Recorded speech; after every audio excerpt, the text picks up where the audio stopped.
Hello, this is about culture and language, and it's by the 20th century social critic Louis Mumford. Mumford asserts in achieving culture, man's first steps were blank. In achieving culture, man's first steps were doubtless the hardest, like the first pennies that lay the foundation of a fortune. And so, how long ago would this have been? How many tens of thousands of years ago is Mumford talking about? Well, that's a mystery, but I think it's fair to say these were very challenging times. How does man arrive at symbolicity? Right? Symbolicity is language, this idea of the symbol, representative language that stands for something else. Right? The word is not the thing. So here's what Mumford says.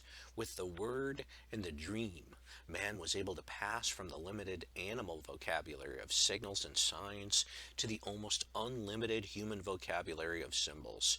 But he did not reach this goal directly.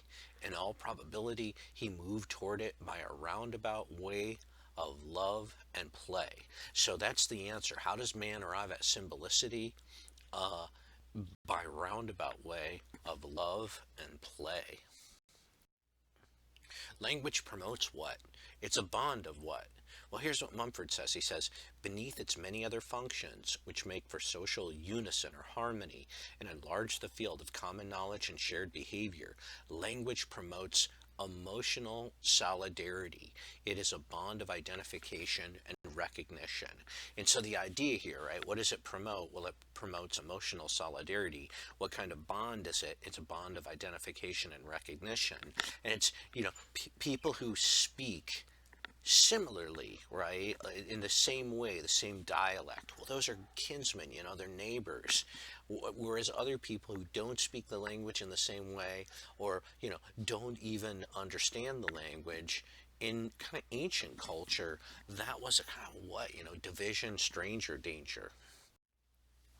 Once man achieved the beginnings of verbal and graphic symbolism, what happened? Mumford asserts, once man achieved the beginnings of verbal and graphic symbolism, he acquired a formal organ of detachment and projection, right? This idea of separation, that's what happened. He acquired a formal organ of detachment and projection. He could take in a large area of experience and keep it unified in his consciousness, bringing past and future near and far into a common field, right? You could speak about experience. That is what he's talking about there. But the correct answer is he acquired a formal organ of detachment and projection. And because of that, he could capture a really wide space of kind of what, time as well as all of the stuff around. According to Mumford, how powerful was the word? The wonder of the word, above all, must have filled man's life as a whole far more enchantingly than the wonder of the atom does today. For the act of naming was a godlike process, a second creation. It was the power to create, the magic breath of life. So that's how powerful the word was. It was sort of sacred and almost, it provoked wonder, right? Naming, the act of naming was a godlike process, right? A second creation. Magic.